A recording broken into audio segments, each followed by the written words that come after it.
Coming to India broadly, uh, when one is criticizing a certain country, for that matter, country, government, policies, whatever, I think people often forget the good when they fixate on the bad. What do you think India is doing well? And if you had to name just three things that can help India along its journey, what would those three be? Well, I think first is your generation. In fact, I was just chatting to Mr. Patil right here, somewhere here in the audience, who was talking about the fact that he is so inspired by there he is. And it's a thought that had occurred to me. You put it with such passion and eloquence, I wanted to quote you. I think that the younger generation has genuinely been freed of a lot of the shackles that kept my generation and the older one, the first generation after independence, down.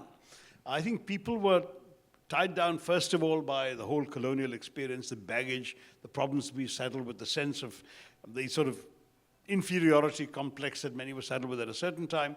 We were the children of that generation, and we hadn't fully outgrown all of that. Whereas today's young people, and by young I mean anyone really under 40 today, is far more confident, far more assertive, far more aspirational, and far less willing to accept the constraints that earlier generations seem to even unconsciously assume they were subject to. And that, to my mind, is truly inspiring. You guys are going to carry this country forward, and you're going to carry it forward, to my mind, in a way which perhaps many of us could not have conceived of. So that's one good thing that's going on. Another thing that worked out through a combination of persistence, hard work, and sheer luck has been the digital revolution.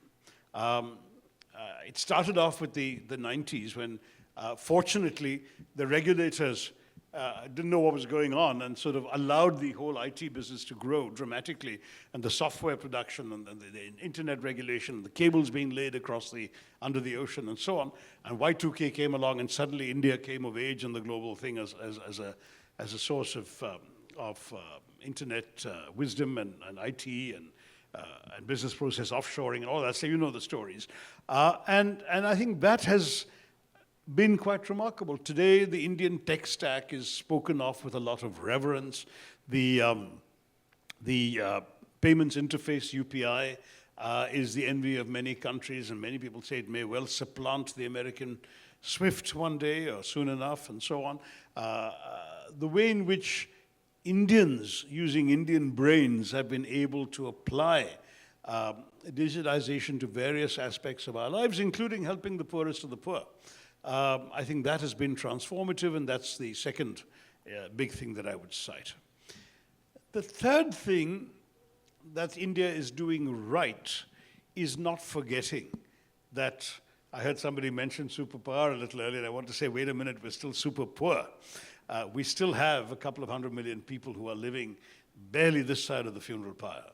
And we just, whether we grow at 6%, as we seem to be doing now, or 9%, as we did at the peak of the Manmohan Singh era, we can't afford to forget the 25% living below the poverty line or close to it, who need our help and attention. So whatever we do, we have to construct a polity and a society which ensures that the revenues that come from all this are also shared with those who are left out, who are excluded, who are marginalized. And I say this fully aware that many of the people in this room are very prosperous, successful business people. But it seems to me it's in your interest as well, which is why I applaud the charitable work that these young people are doing here, Gen Next. The fact is that it's only by helping these people that you make them your consumers and customers of tomorrow. You give them a leg up and make them functioning members of the consumer society, which they're not, unless you help them. So that's why it seems to me that it's in everyone's interest. So those would be the three things that broadly we're doing right.